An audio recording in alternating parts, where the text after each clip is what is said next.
हे दुखी भंजन मारुति नंदन, सुन लो मेरी पुकार। पवन सुति विनीति बारंबार, पवन सुति विनीति बारंबार। श्री हनुमान जी की जय। आज सुनेंगे मंगलवार व्रत कथा। एक बार नैमिषारण्य तीर्थ में 80,000 मुनि एकत्र होकर पुराणों के ज्ञाता श्री सूत जी से पूछने लगे, हे महामुने, आपने हमें अनेक पुराणों की कथाएं सुनाई है, अब कृपा करके हमें ऐसा व्रत कथा बताए जिसके करने से संतान की प्राप्ति हो तथा मनुष्य को रोग शोक अग्नि सर्व दुख आदि का भय दूर हो, क्योंकि कलयुग में सभी जीवों की आयु बहुत कम है। फिर इस पर उन्हें रोग चिंता के कष्ट लगे रहेंगे, तो फिर वो श्री हरि के चरणों में अपना ध्यान कैसे लगा सकेंगे। श्री सूत जी बोले, हे मुनियों, आपने लोक कल्याण के लिए बहुत ही उत्तम बात पूछी है। एक बार युधिष्ठिर ने भगवान श्री कृष्ण से लोक कल्याण के लिए यही प्रश्न किया था। भगवान श्री कृष्ण और युधिष्ठिर का संवाद तुम्हारे सामने कहता हूँ, ध्यान देकर सुनो। एक समय पांडवों की सभा में श्री कृष्ण जी बैठे हुए थे। तब युधिष्ठिर ने भगवान श्री कृष्ण से प्रश्न किया, हे प्रभु नंद नंद गोविंद, आपने मेरे लिए अनेक कथाएं सुनाई है, आज कृपा करके ऐसा व्रत या कथा सुनाइए जिसके करने से मनुष्य को रोग चिंता का भय समाप्त हो और उसको पुत्र की प्राप्ति हो। हे प्रभु, बिना पुत्र के जीवन व्यर्थ है, पुत्र के बिना मनुष्य नरकगामी होता है, पुत्र के बिना मनुष्य पितृ ऋण से छुटकारा नहीं पा सकता है और न ही उसका पुनर्ग नामक नरक से उद्धार हो सकता है। अतः पुत्रदायक व्रत बतलाइए। श्री कृष्ण भगवान बोले, हे राजन, मैं एक प्राचीन इतिहास सुनाता हूँ, आप उसे ध्यान पूर्वक सुनो। कुंडलपुर नामक एक नगर था, उसमें नंदा नामक एक ब्राह्मण रहता था। भगवान की कृपा से उसके पास सब कुछ था, फिर भी वह दुखी था। इसका कारण यह था कि ब्राह्मण की स्त्री सुनादा की कोई संतान न थी। सुनादा पतिव्रता थी, भक्ति पूर्वक श्री हनुमान जी का आराधना करती थी। मंगलवार के दिन व्रत करके अंत में भोजन बनाकर हनुमान जी का भोग लगाने के बाद स्वयं भोजन करती थी। एक बार मंगलवार के दिन ब्राह्मणी गृह कार्य की अधिकता के कारण हनुमान जी को भोग न लगा सकी, तो इस पर उसे बहुत दुख हुआ।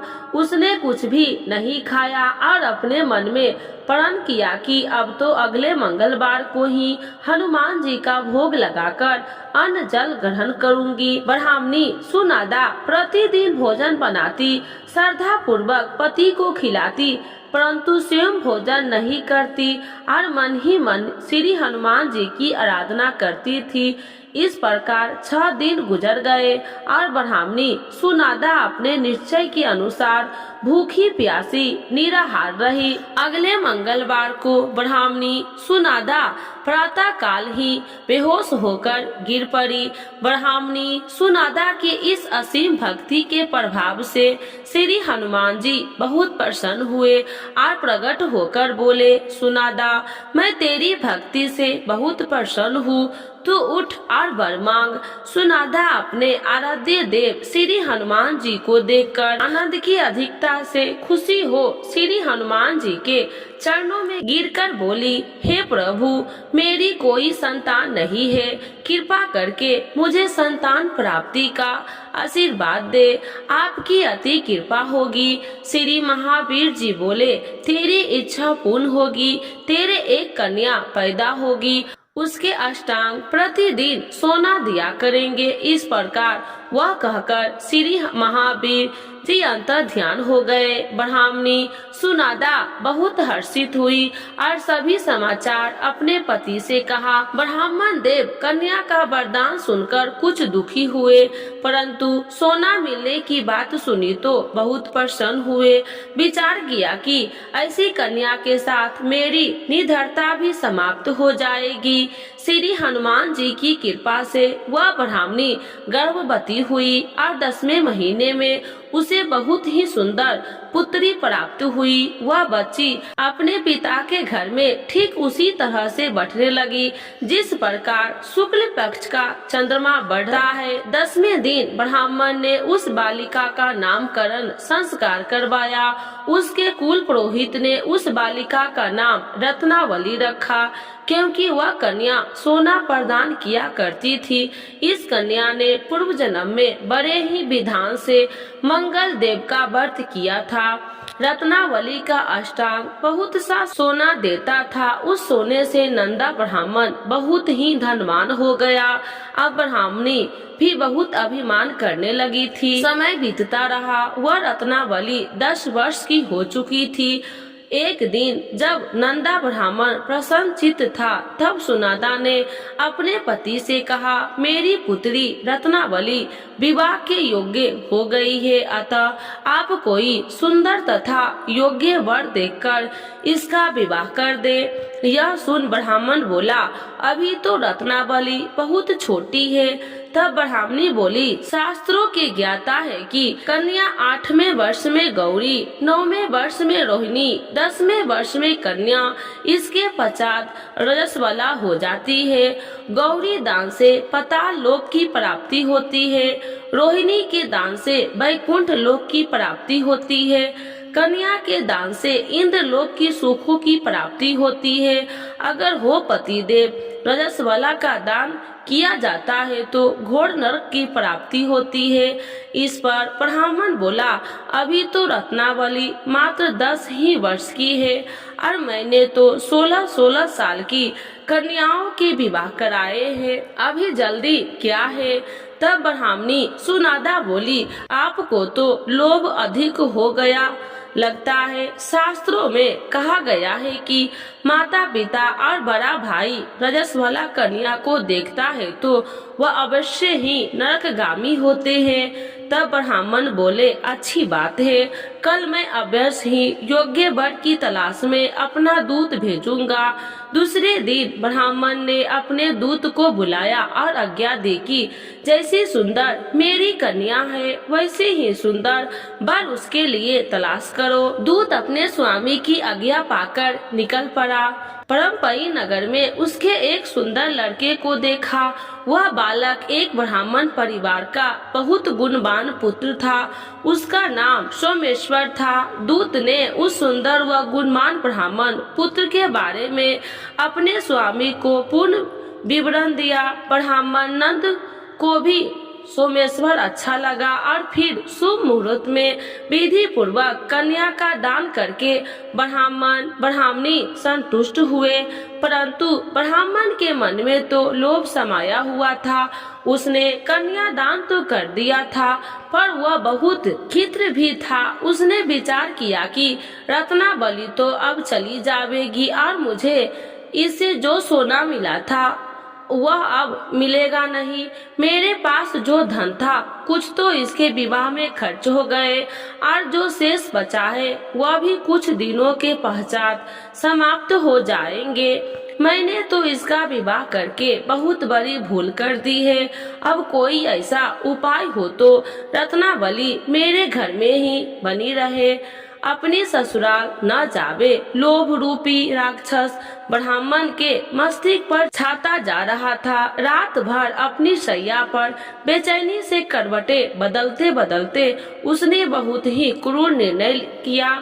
उसने विचार किया कि जब रत्नावली को लेकर उसका पति रामेश्वर अपने घर के लिए जावेगा तो वह मार्ग में छिपकर रामेश्वर का वध कर देगा और अपनी लड़की को अपने घर ले आवेगा, जिसने नियमित रूप से उसे सोना भी मिलता रहेगा और समाज का कोई मनुष्य उसे दोष भी नहीं दे सकेगा। प्रातः काल हुआ तो नंदा और सुनंदा ने अपनी जमाई तथा लड़की को बहुत सारा धन देकर विदा किया। रामेश्वर अपनी पत्नी रत्नावली को लेकर ससुराल से अपने घर की तरफ चल दिया। ब्राह्मण नंदा महालोभ वशीभूत हो अपनी मति खो चुका था। पापे पुण्य उसे विचार न रहा था। अपने भयानक व क्रूर निर्णय को कार्य रूप देने के लिए उसने अपने दूत को मार्ग में अपने जमाई का वध करने के लिए भेज दिया, ताकि रत्नावली से प्राप्त होने वाला सोना उसे हमेशा मिलता रहे और वो कभी निर्धन न हो। ब्राह्मण के दूत ने अपने स्वामी की आज्ञा का पालन करते हुए उसके जमाई रामेश्वर का मार्ग में ही वध कर दिया। समाचार प्राप्त कर ब्राह्मण नंदा मार्ग में पहुंचा और रुदन करती हुई अपनी पुत्री रत्नावली से बोली, हे पुत्री, मार्ग में लुटेरे ने तेरे पति का वध कर दिया है। भगवान की इच्छा के आगे किसी का कोई बस नहीं चलता। अब तो घर चल, वहाँ पर ही रहकर शेष जीवन व्यतीत करना। जो भाग्य में लिखा हो वही होगा। अपने पति की अकाल मृत्यु से रत्नावली बहुत दुखी हुई। करुण कंदन व रुदन करते हुए अपने पिता से बोली, हे पिताजी, इस संसार में जिस स्त्री का पति नहीं है उसका जीना व्यर्थ है। मैं अपने पति के साथ ही अपने शरीर को जला दूंगी और सती होकर अपने इस जन्म को माता पिता के नाम को तथा सास ससुर के यश को सार्थक करूंगी। ब्राह्मण नंदा अपनी पुत्री रत्नावली के वचनों को सुनकर बहुत दुखी हुआ। विचार करने लगा, मैंने व्यर्थ ही जमाई वध का पाप अपने सिर पर लिया। रत्नावली तो उसके पीछे अपने प्राण तक देने को तैयार है।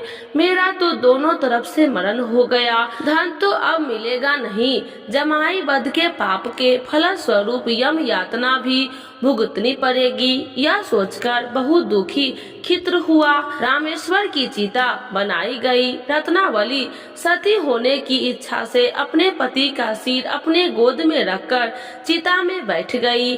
जैसे ही रामेश्वर की चिता को अग्नि लगाई गई, वैसे ही प्रसन्न हो मंगल देव वहाँ प्रकट हुए और बोले, हे रत्नावली, मैं तेरी पति भक्ति से बहुत प्रसन्न हूँ।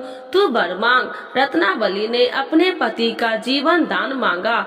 तब मंगल देव बोले, रत्नावली, तेरा पति अजर अमर है, यह महाविद्वान भी होगा। इसके अतिरिक्त तेरी जो इच्छा हो वर मांग।